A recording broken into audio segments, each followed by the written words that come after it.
Hey there, Mr. Reddit here. Welcome back to another episode of r/Entitled Parent Stories. Our first story we'll be reading today. No, ma'am, you cannot demand we hire your son. After that, am I the jerk for not forcing my kid out of the house at 18?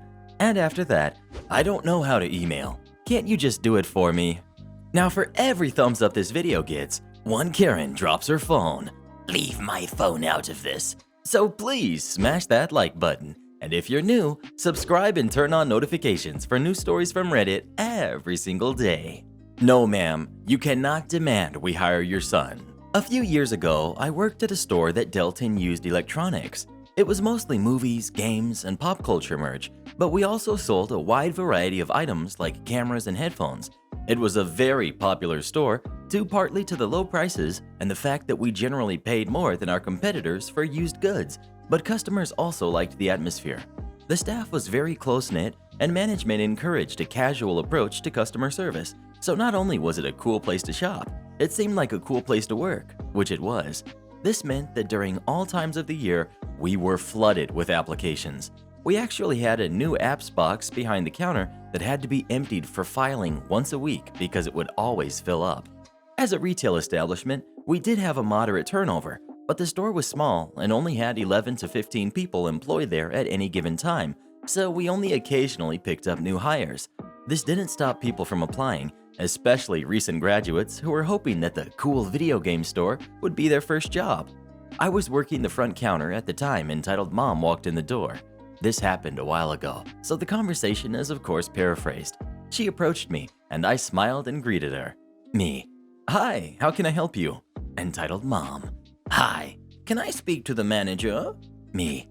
Oh, of course, but he's currently in the office on a call. He was. Is there something I can help you with before he's available? My son turned in an application a month ago, and he hasn't heard anything back. Me, apologetic. Oh, I'm sorry, ma'am. We get a lot of applications, to the point where our employment manager can't call people back if they aren't accepted for an interview. This should be mentioned on the application, but I'm sorry if your son wasn't told that. However, we keep applications on file for 6 months, so if a position opens up, we could still possibly consider him for employment. She huffed and rolled her eyes, giving me a sarcastic laugh. That's ridiculous.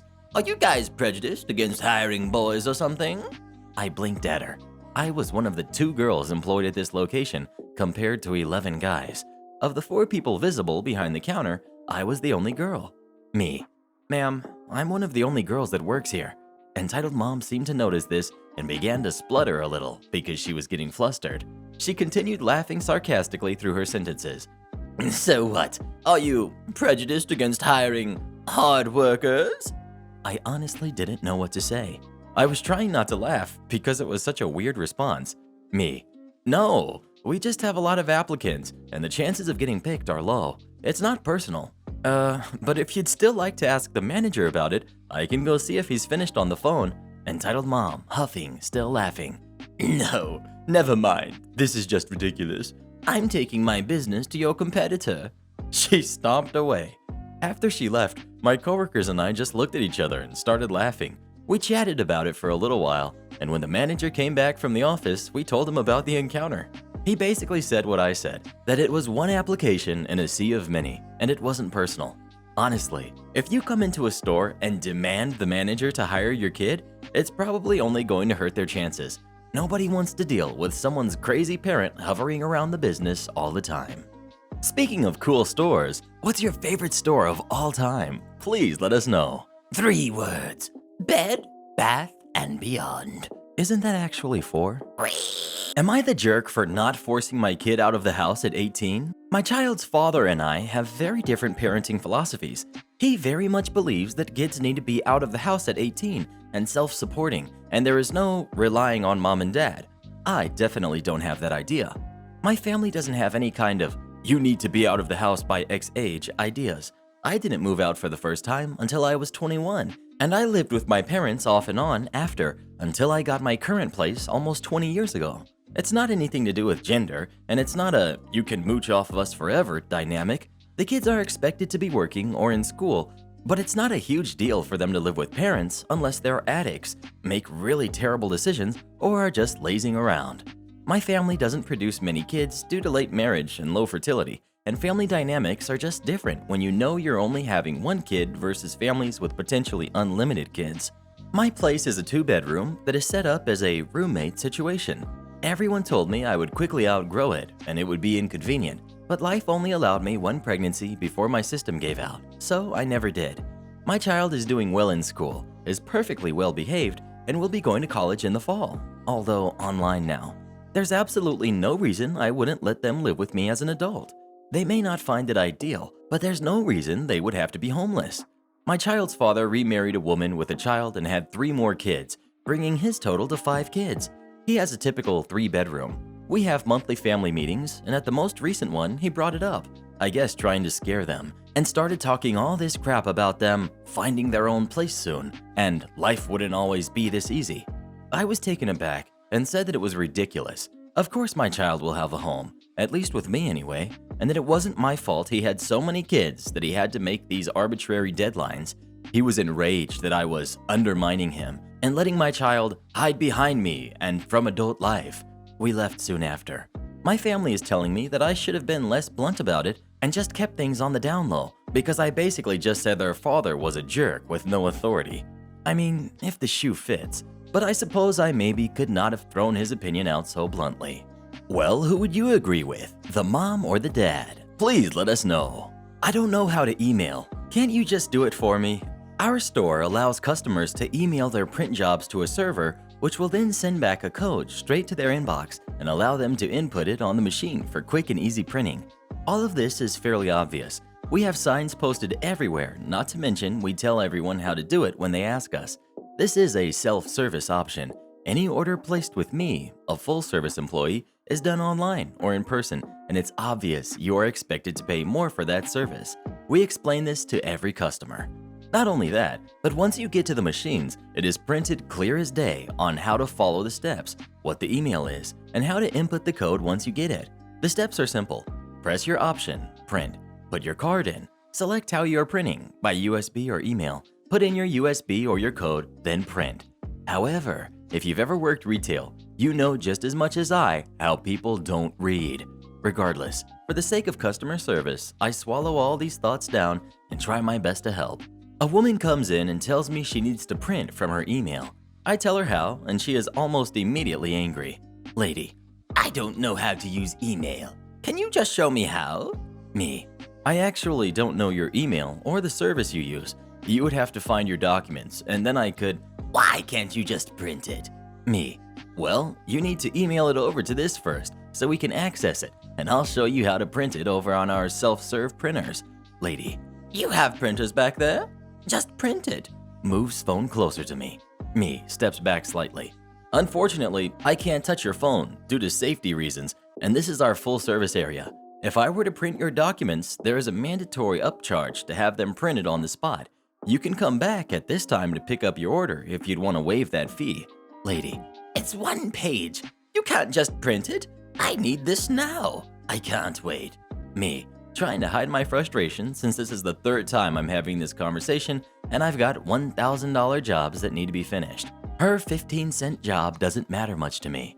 No, I can't. Lady, fine. How do I do it again? Me, I tell her.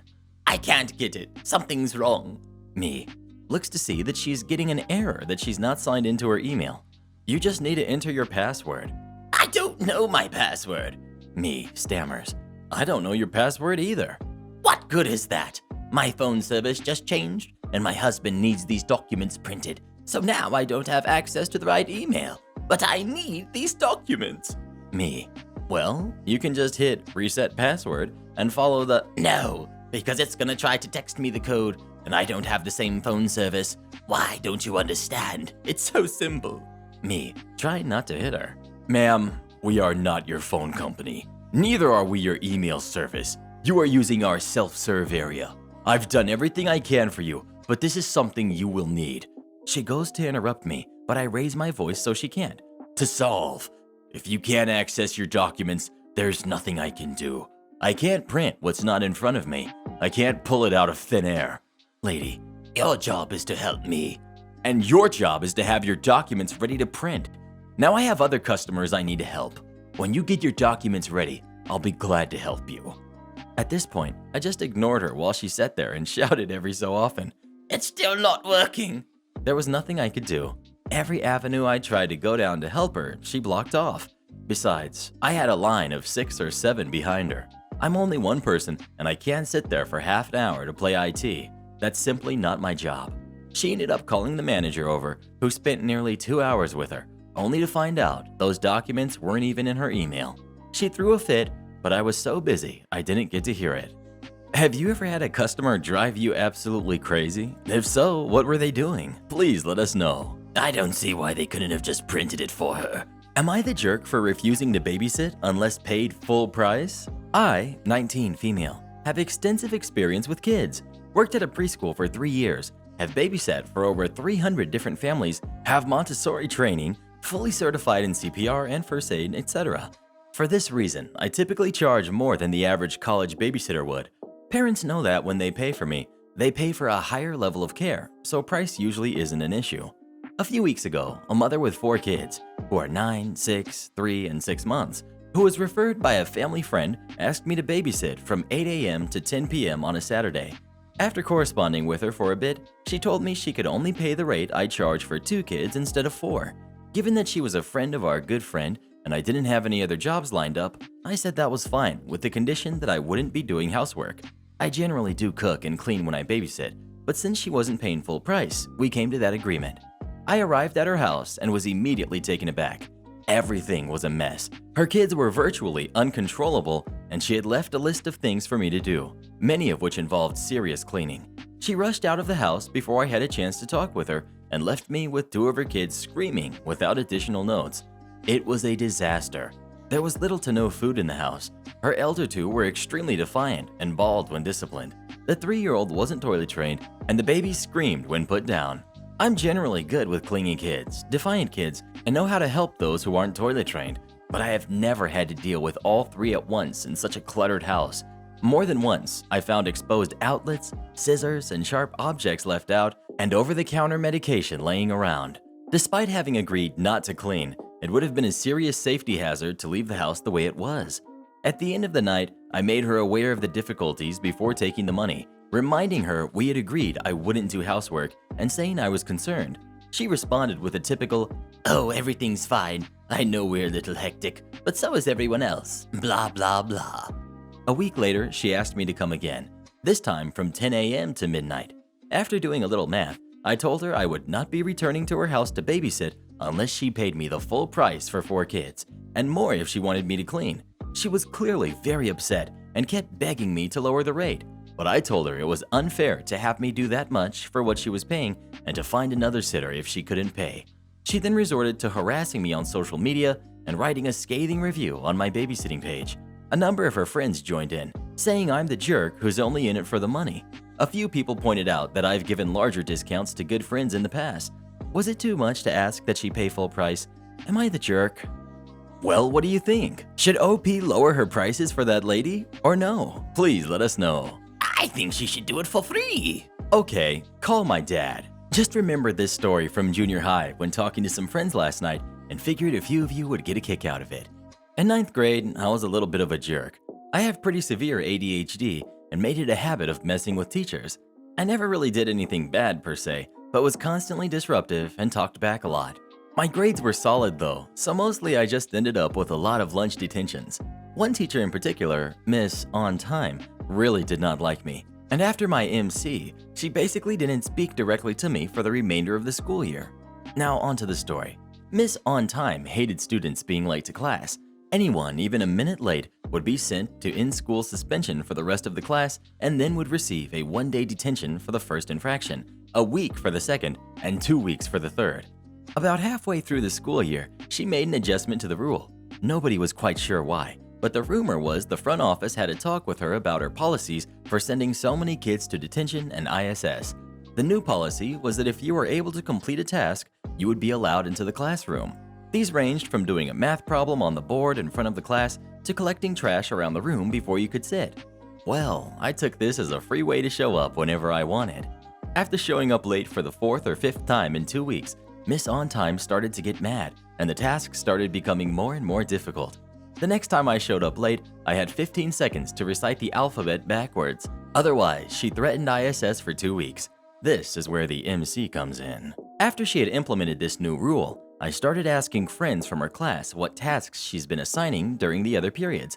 I had collected a pretty long list of these tasks and made sure I was able to do any of them when asked. Fortunately for me, she had used the reverse alphabet on another student in the previous term. Without breaking stride towards my desk, I rattled off the reverse alphabet and sat down without another word. Miss On Time was livid. It was pretty obvious I had practiced with how quickly I had been able to respond. After staring at me for a few seconds, she announced to the class, "It appears Mr. Jumper doesn't take me or the rules of my classroom seriously, but maybe he'll listen to his parents." She called me up to the front of the room, put her phone on speaker, and asked me to call my dad. Everyone in the room was oohing and eyeing at me as I made my way up. Called up my dad, and this is the basic summary of how the call went. One important thing to note is that Miss On Time never let my dad know he was on speaker in front of the rest of the class. Miss On Time: "Hello, Mr. Jumper. This is Miss P, and I have Jib Jumper on the line, and he has something to tell you." Dad: "What'd you do, Jib Jumper?" Me: "I was late to class. The rule is you have to complete a task to not get a detention. Miss P told me to say the alphabet backwards, and I did. Then she had me call you." Dad: "Miss P, is what Jib Jumper saying true?" Miss On Time: "Yes, but he's leaving out that he's been late 5 times in 2 weeks and has a disrespectful attitude." Dad: "Is that true, Jib Jumper?" Me: "It's true, I was late, but I finished the task every time. I'm just following the rules Miss On Time put in place. I don't get how that's disrespectful." Miss On Time: "Don't lie and act like that. You know you were being disruptive and disrespectful for ignoring the—" Dad cutting off Miss On Time mid-sentence: "Now wait a second.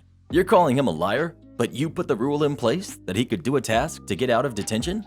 Miss On Time: "Yes, but—" Dad: "And he completes the tasks as requested?" "Yes, but—" "Then what's the problem here? It sounds like he's following the rules you established for your classroom. Don't call me at my office again unless he actually does something worth calling me for." And then he hung up. I just walked back to my desk without saying another word. Miss On Time just stood there for about 30 seconds with a look of pure outrage on her face. Most of the class was trying to suppress giggles. I'll never forget the crap-eating grins on my 2 friends' faces as I walked past them in the aisle. Speaking of detention, have any of you ever had detention? Or how about in-school suspension? I know I did. Please let us know. I feel sorry for her, having to deal with such rotten little monsters. Am I the jerk for sharing the news that I'm pregnant with a girl and devastating a former friend?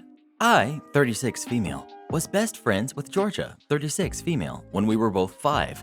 Even from an early age, Georgia competed with me on inconsequential things. The level of our friendship varied throughout the years of college and slightly after, but we became best friends again in our mid to late 20s. Georgia and I got engaged around the same time. Once I announced, she set her wedding date 2 weeks before mine and picked the same vendors I had, then wore a white dress to my wedding, just to give you an idea. Whatever. We both started trying to get pregnant at the same time. She got pregnant on her first try and stopped talking to me because it would have been too awkward. I was going through extensive infertility treatments that didn't result in a child that she never asked about. My husband had a psychotic break, and my once loving marriage spiraled in every way. I reached out to her for help, and she said she was too busy with her baby. She never contacted me again, and I didn't reach out either. I was fine with the outcome, learned to never keep a friendship like that again, got out of my marriage, and went on to find a wonderful man who is now my husband. My husband and I also had to go through fertility treatments, and we are cautiously optimistic with our chances of bringing home a baby, as I'm now 8 weeks pregnant through IVF. We haven't told most people, but I happened to run into an old family friend, Judy, in my hometown and ended up sharing the news. I also shared we were having a girl, which we know because of genetic testing. Apparently, the small town gossip still runs deep because the next day I got a scathing email from Georgia about how she heard from Judy that I was having a girl and demanding to know why I was rubbing it in her face because I know she had 2 boys now and her 3rd pregnancy is also a boy. And they've been waiting for their girl, and she's in therapy because she hasn't gotten one yet. She went on to accuse me of always trying to one-up her. I wasn't going to write back, but decided to try to be the bigger person and just said, "I'm so sorry that the news you heard from Judy was difficult for you to hear. I was simply sharing news of my life and had no idea you were struggling with this. I was so pleased to hear from your email that you've gotten the large family you always hoped for, and I hope you and your husband can make peace with the beautiful family you created. My email was then shared to all our former mutual friends, and several emailed me to tell me what Georgia had done and that they stood up for me and are so happy for me. But one friend, and Georgia's mom, emailed ripping me a new one about how callous I am. I'm used to being gaslit from my ex-husband and am now questioning if I somehow am the jerk for casually sharing our news and not thinking about any potential repercussions. Have you ever had a friend who turns out they weren't really your friend at all? Please let us know. Oh, I've had too many to count. Not the place to skateboard. This was about 10 years ago when I was the manager of a video game store. We were right next door to a place that sold hair care products in a box mall setup. We would have an issue with the local school kids skateboarding on the sidewalk in front of our store, even though there was a skate park about 3 blocks away. A few times, a kid would not be paying attention and would run into an elderly lady leaving the neighbor's store. The worst one, the poor lady was knocked over and broke her wrist. The neighbor's store manager and I talked, and we agreed to ask kids to stop skateboarding the second we saw it. We would also let them know about the skate park. 99% understood and would go to the skate park, but this is a story of the 1%. I was putting out stock on a quiet morning when I saw a kid go whizzing by on his skateboard. I stopped and watched for a minute to see if he was passing by or not. Sure enough, he's going back and forth. I popped out of the front store and advised him about the skate park, and we don't allow skateboarding on the sidewalk due to accidents. He shrugs me off and walks away. 10 minutes later, he was back with his friends. I advised them again. They shrugged me off. I got a call from the neighbor's store manager. She said she told them the same thing, but they told her to buzz off. I then went to the front door as one of my regulars was coming in. I told the regular I would be a moment. He didn't care. I stopped one of the kids again and told him he can't skateboard here. Same spiel as always. Due to some accidents, we don't allow skateboarding here. You are going to have to leave. There's a skate park 3 blocks north. Kid shrugs at me and walks back to his buddies. I go back to my front counter because the regular was ready to buy his game. We finish the transaction and he walks to the front door. I see him stop at the door and pause for a minute. My immediate thought was he was watching for the kids and didn't want to get hit. He then whips the door open but doesn't go through, and I hear this loud bang. He turns to me and says, "Hey Rob, you're right. Accidents do happen when you skateboard in front of your store," and then proceeds to walk out. I grabbed some paper towels and walked to the door. The kid was laying on the ground crying, his nose bleeding all over his shirt. I handed him a piece of paper towel and said, "You guys should go to the skate park." I then wiped the grease stain left on my door and went back to work. Never saw those kids again. Trust me, I'm almost a doctor. Back when I was a uni student, I worked evenings as the shift lead in a DVD rental store. Yes, it was a while ago. One of my favorite coworkers was studying aeronautical engineering, and I was studying a Bachelor of Medicine/Bachelor of Surgery, so the rocket science and neurosurgery jokes were plentiful, and it was a wonderful way to shut down the occasional jerk who treated retail workers like second-class idiots. But I digress. We were located in a fairly quiet suburb and open until midnight. It was around 11:30 p.m. on a very quiet, rainy evening, and I was sorting shelves and beginning to close when I heard a commotion outside. It was a young couple having a doozy of an argument, and I could hear them coming up the street from a mile away. Bored, curious, and mentally grabbing popcorn, I drift to the front of the store and start adjusting stock there, trying not to be too obvious with my rubbernecking. As I got there, I saw the guy turn in frustration and punch his fist straight through the passenger window of a parked car. He pulled his arm back and started screaming at the sight of blood. His girlfriend was also screaming and standing there with a shocked expression on her face. The guy looks up and down the street and sees the lights on in our video store, the only place still open, and ran into the store. He was standing at the front counter, hand clamped over his wrist, face as white as a sheet, and unable to say anything other than, "Ah! Ah! Ah!" I told my offsider to call 000, and while she was on the phone, I pulled out a chair, grabbed the first aid kit, and tried to administer first aid, but he was having none of it. His girlfriend was hovering around being annoying, blubbering, and hanging off his good arm. The guy, "You're just a video store person. What do you know?" His girlfriend. Oh my God, baby, I'm so sorry. Please don't die, baby, please. Me. I'm a registered first aid officer, and I can apply a bandage to your wrist to slow the bleeding until the ambulance officers arrive. His girlfriend. Stay with me, baby. Don't go. The guy. Ugh, I'm dying. Please help me. Girlfriend. I'll never do it again. I promise. I love you. I love you too. I'm sorry. I thought that... At this stage, it's clear to me that they're both drunk. This guy has an injury of unknown severity, but he's bleeding all over my counter, so I want to look at it, and they're too involved in apologizing to each other to pay any attention to me. Me yelling, Quiet! 2 shocked faces look at me. I pull out my first aid and med student ID cards, hand them to the guy and say, Trust me, I'm almost a doctor. The guy started to laugh weakly and handed over his wrist. The girlfriend is still sobbing behind him, begging him not to leave her. I quickly bandaged him up, satisfied that it was a superficial injury only and nothing life-threatening, and had him sit to wait for the ambulance officers to arrive. It wasn't fun mopping up afterwards, but 2 days later, I arrived at work to find an enormous bunch of yellow roses for me with a card that read, Thanks for saving my life. Karen doesn't understand how libraries work. During my school holidays, I worked for a while in the library of a combined elementary and middle school. This particular school is very near the town's library. Our books and theirs are all clearly labeled with the respective institution names. However, we frequently get students returning the town library's books to us and vice versa. The school's policy is to not help them return it to the town library so that they will learn not to make this mistake. I'm used to it as their kids, and they usually get it after a simple explanation. And then you get this. Parent. My son got a call from the library saying they still owe books, but he returned them all last week. The school does not call to chase for books. We have a more relaxed policy and don't even fine for overdue books. The mention of the call is enough for me, but most customers aren't satisfied until you actually show them the record. Me. Okay, let me check the system. Pulls up the record. Ma'am, the system shows that he doesn't have any books on loan. Yes, they're from the town library. Oh, in that case, you need to call them to check with them.